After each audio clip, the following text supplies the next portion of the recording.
नुसरत साहब का मैं शुक्रिया अदा ही करना चाहूँगा कि वो इस दुनिया में आए, उन्होंने अपना म्यूज़िक लोगों तक पेश किया, अपनी लिखाई पेश करी, सो दैट हम उससे इंस्पायर हुए।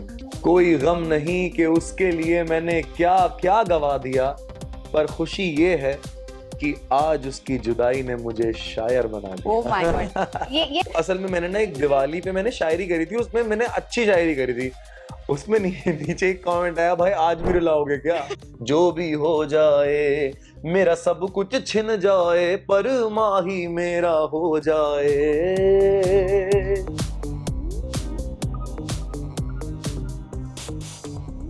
Hello guys, this is your host Aruna Purve and you watching me on Bollywood society.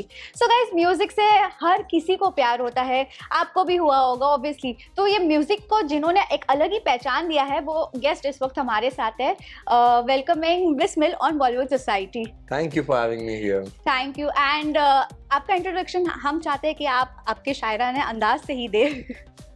Okay शायराना अंदाज से इंट्रोडक्शन, देखिए मैं एक शायरी अर्ज करता हूँ क्योंकि वो शायरी हर इंसान को याद है जो मुझे पसंद करता है कि जाम पर जाम पीने से क्या फायदा, रात गुजरी तो सारी उतर जाएगी, पर तेरी नजरों से पी है खुदा की कसम, उम्र सारी नशे में गुजर जाएगी। वाह वाह, lovely. This is Bismil, everybody your Bismil. So Bismil, कहाँ से शुरुआत हुई थी ये आपके हुनर को? आपने कहाँ से पहचाना पहले और सोचा कि let's give it a try?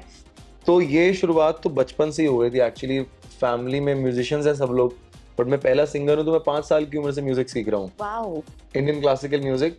तो तब से मैं सीख रहा हूँ। बट ये सूफी में जो मैं एंटर किया, मैं पहले भी ऑब्वियसली गाता था, बट फुल फ्लेजेड जो मैं एंटर किया हूँ वो 4 से 5 साल पहले मैं एंटर किया कि मुझे ये करना है और इसमें अपनी एक पहचान बनानी है। और इसने मुझे काफी कुछ दिया है, मतलब इस सूफी ने मेरी लाइफ चेंज कर दिया एक्चुअली। एग्जैक्टली।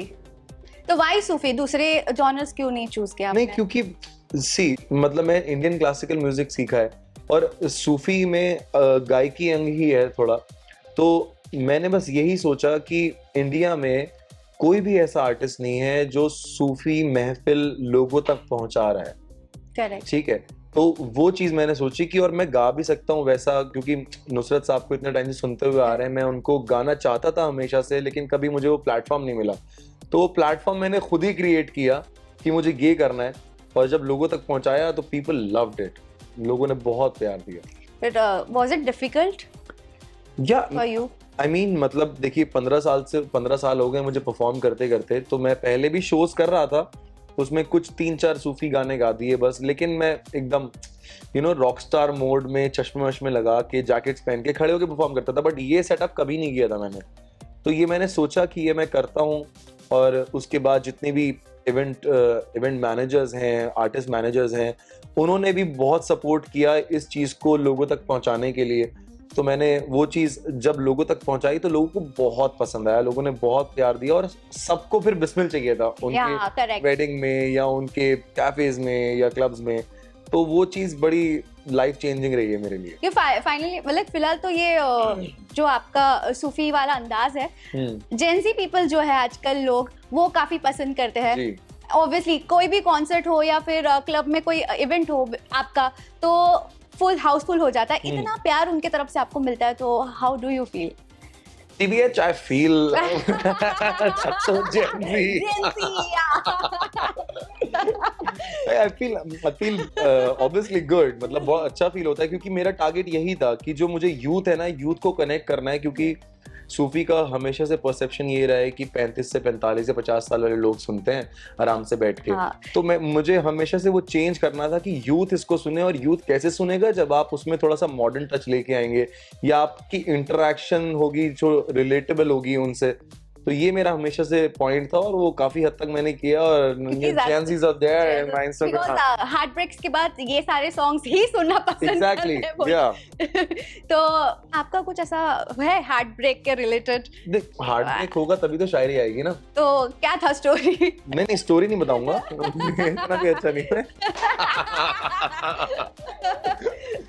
स्टोरी ऐसा नहीं, बट या हार्ट ब्रेक हुआ है। उसके बाद ही मतलब शायरियाँ आनी शुरू हुई हैं, लिखने की तलब ही तब लगी थी कि जब हार्ट ब्रेक हुआ था, जब मैंने सब कुछ फील किया तो उसको अपने अल्फाजों में, अपने लफ्ज़ों में मैंने उसको बयान किया और काफ़ी सुलझे हुए शब्दों में मैं उनको बोलता हूँ, सो दैट हर इंसान उस चीज़ को ईजीली समझ पाए और रिलेट कर पाए।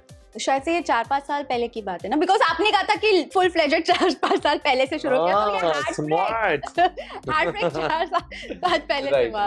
ओके, बट अगर कॉलेज की बात किया जाए तो जैसे कि आपने कहा 5 साल की उम्र से सिंगिंग कर रही, तो कॉलेज में से कभी कुछ हुआ है कि कोई लड़की को देख के गाना गाया जिसने आपको पसंद है गाना गाना?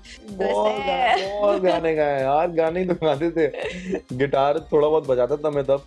I am from Hindu college, Delhi university, तो वहाँ पे होता था ऐसे, मतलब गिटार लेके बैठे हैं या यू नो, मैंने गाया भी है किसी के लिए गाना इम्प्रेस करने के लिए। पहली नजर में कैसा जादू कर दिया, ये मेरा बड़ा फेवरेट गाना था आतिफ असलम का। बात बनी फिर? Obviously. Oh my God, that was nice. ठीक है, apart from all this, Nusrat साहब के बारे में क्या कहना चाहेंगे? कितने सपोर्ट सिस्टम आप वो है आपके लिए? नुसरत साहब का मैं शुक्रिया अदा ही करना चाहूँगा कि वो इस दुनिया में आए, उन्होंने अपना म्यूज़िक लोगों तक पेश किया, अपनी लिखाई पेश करी, सो दैट हम उससे इंस्पायर हुए। देखिए मैं उनसे बहुत इंस्पायर हूँ और उन्हीं का गा गा के आज मैं जो कुछ कर पा रहा हूँ, लोग पसंद कर रहे हैं उस चीज़ को, तो सबसे पहला क्रेडिट जाता है नुसरत साहब को। exactly, मेरी कामयाबी। हाँ। तो क्या कुछ सीख मिलती है उनसे?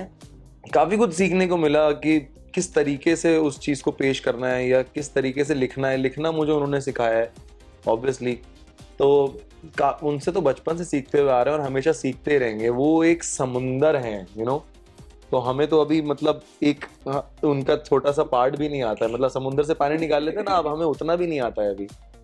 करेक्ट, बट जैसे कि आपने कहा आप लीक भी लेते हो, तो कितना कुछ आपको टाइम कितना लगता है वो पूरा एक रेडी करने में? यार ऐसा कुछ नहीं है, सडनली मुझे ना एक थॉट आता है दिमाग में जिसको मैं अपने फोन में लिख लेता हूँ कि ये थॉट आ गया है, अब उसको मैं आराम से सुकून में बैठ के चाय हाथ में लेके और उस थॉट को सोचता हूँ कि उस थॉट को मैं शायरी में कैसे लेके आऊँ। ओके, तो ये होता है। सो इट्स लाइक अगर आज आपको कुछ थॉट आया, आपने लिख दिया, पर कल कुछ और आया, तो वो मर्ज करके आप करते हो? मर्ज करके नहीं, तो उसी थॉट को एक शायराना अंदाज में पेश करना। लेटेस्ट शायरी कौन सी लिखी?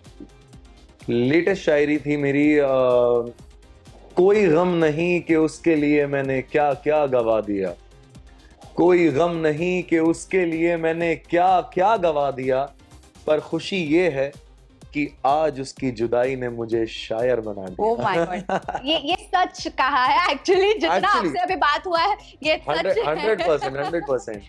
पर इतना लेट क्यों लिखा? लेटेस्ट नहीं, तो ये लिखा मैंने था, मतलब आपको एकदम अभी का चाहिए? या द लेटेस्ट वन आपने कौन सा अभी रिसेंटली जिस पे काम किया है? रिसेंटली मैंने किया था कि बेवफाओं के नाम में आबादी हो गई, मोहब्बत की मेरी बर्बादी हो गई, पांव तले जमीन तो तब निकली जब एक दोस्त ने बताया कि यार उसकी तो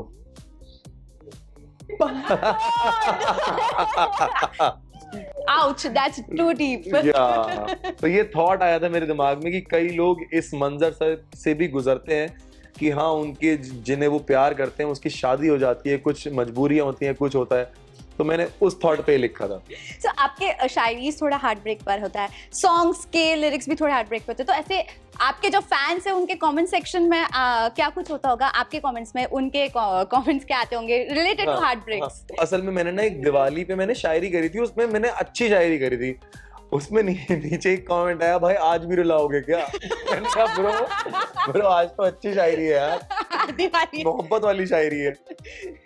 बट ऐसे कुछ टिप्स मांगा होगा कि भाई ऐसा फेस कर रहा हूँ मैं, कुछ आपके तरफ से टिप्स आते हैं ना, लोगों के मैसेजेस आते हैं, लेकिन मैं उनके सुन के फिर शायरी बना के पोस्ट करता हूँ, तो शायरी के अंदाज में आप ये कर देते हो। फेवरेट सिंगर कौन है जो आपको बचपन से आप उनको एज ए इंस्पिरेशन देखते आए हो?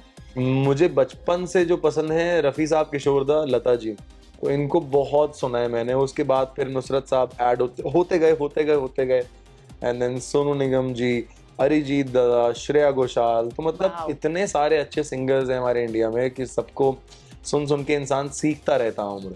So, आपके फैंस आपके कॉन्सर्ट्स का बहुत इंतजार करते हैं, तो what's next for Bismil now and where? देखिए मेरा इंडिया टूर आने वाला है। मैं हर सिटी में 20 सिटीज में आ रहा हूँ परफॉर्म करने के लिए। तो बहुत जल्दी मैं कैलेंडर आप सबको अपडेट करूंगा and you guys come and will have fun together. Thank you so much, it was a lovely conversation with you. Same here. But fans के लिए गाना हो जाए। फैंस के लिए गाना, मैं मेरा रीसेंट गाना गाना चाहूंगा जो कि 6-7 दिन पहले रिलीज हुआ है। तो वो कुछ इस तरीके से है कि तेरे नैनों से पी है अब पीने से क्या, तेरे बिना जिंदगी में अब जीने से क्या, तू दिल है धड़कन है तुझे साबित करूं क्या, तेरे साए में बनता वीज लगूं तेरे सीने से क्या, मुझे परवाह नहीं अब जग की चाहे जो भी हो जाए, मेरा सब कुछ छिन जाए पर माही मेरा हो जाए। Thank you very much, keep loving तेरे नैनों से। Thank you for having here. Thank you.